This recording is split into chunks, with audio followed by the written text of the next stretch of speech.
ডিম ছাড়া আর দামি কোনো উপকরণ ছাড়া শুধুমাত্র ফুলকপি ও ব্রেড দিয়ে বিকেলে চায়ের সাথে এমন একটি সহজ নাস্তা আপনারা সহজে তৈরি করে ফেলতে পারেন, যেটা বাচ্চা থেকে বড় সবাই পছন্দ করবে। তাহলে ভিডিওটি শেষ পর্যন্ত দেখার আমার একান্ত অনুরোধ রইল। নমস্কার বন্ধুরা, উর্মিলার রন্ধনশালায় সবাইকে স্বাগত।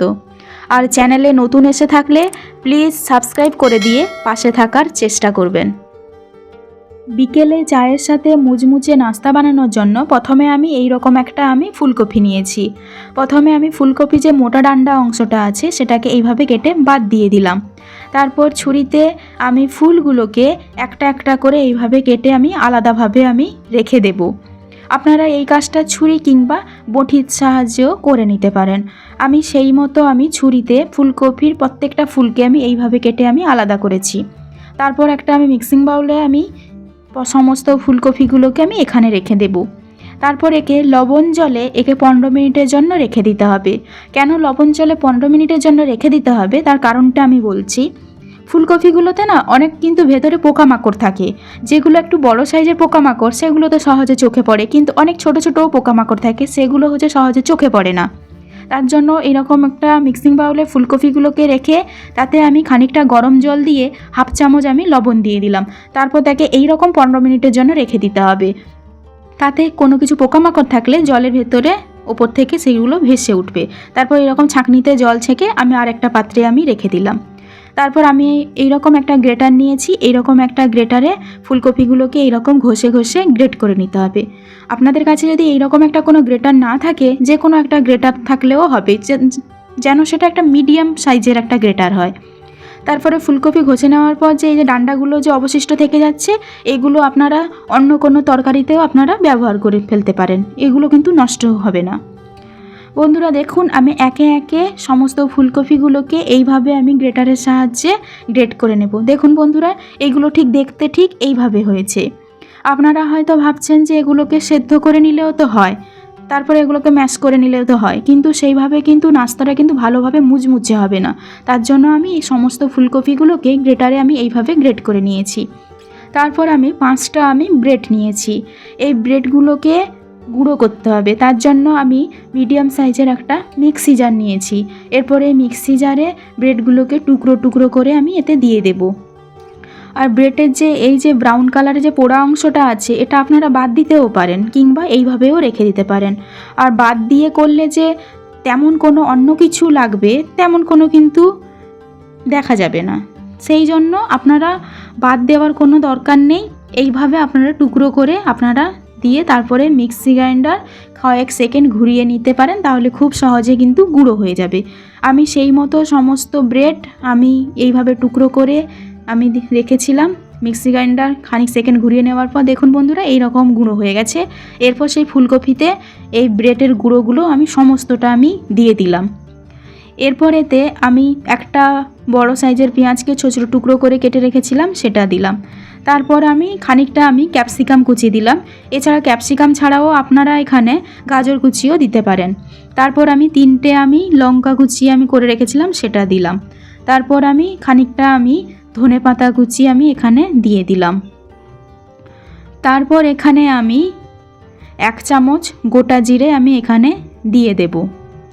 তারপর এতে 3টে রসুনকে পেস্ট করেছিলাম, সেটা দিয়ে দিলাম। তারপর খানিকটা আদার পেস্ট এতে দিলাম। তারপর এতে হাফ চামচ হলুদ গুঁড়ো দিয়ে দিলাম। তারপর এতে হাফ চামচেরও কম ধনে গুঁড়ো এতে দিলাম। তারপর এতে একটু গরম মশলা একটু দিয়ে দিলাম। তারপর এতে 2 চামচ বেসন দিয়ে দেব। এরপর 2 চামচ চালের গুঁড়ো দিয়ে দেব। আপনারা চালের গুঁড়ো কিংবা সুজিও এখানে ব্যবহার করতে পারেন। এরপর সমস্ত উপকরণ দেওয়া হয়ে গেলে সবার লাস্টে আন্দাজ মতো একটু লবণ দিয়ে দিতে হবে।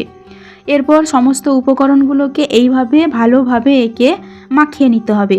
এখানে কিন্তু জল দেওয়া কিন্তু একেবারেও যাবে না। প্রথমে দেখে মনে হচ্ছে তো এটা তো ঝরঝরে হয়ে আছে, শুকনো হয়ে আছে, এটা দিয়ে কিভাবে নাস্তা বানানো যাবে, তাও আবার মুচমুচে। বন্ধুরা, এই সবজিগুলোতে কিন্তু যেহেতু লবণ দেওয়া আছে, একে কিন্তু 30 মিনিটের জন্য এইভাবে একে মাখিয়ে রেখে দিতে হবে। তারপর দেখবেন এই সবজিগুলো থেকে অলরেডি কিন্তু জল ছাড়া শুরু হয়ে গেছে, তাতেই কিন্তু ভালোভাবে একটা ডো তৈরি হয়ে যাবে। বন্ধুরা, এইভাবে মাখিয়ে একে 30 মিনিটের জন্য আমি রেখে দেব। তারপর 30 মিনিটের পর আমি আসছি। বন্ধুরা, 30 মিনিট হয়ে গেছে। 30 মিনিটের পর আমি এসেছি। দেখুন বন্ধুরা, যেইভাবে ঝরঝরে ছিল কিন্তু সেইভাবে কিন্তু আর ঝরঝরে নেই।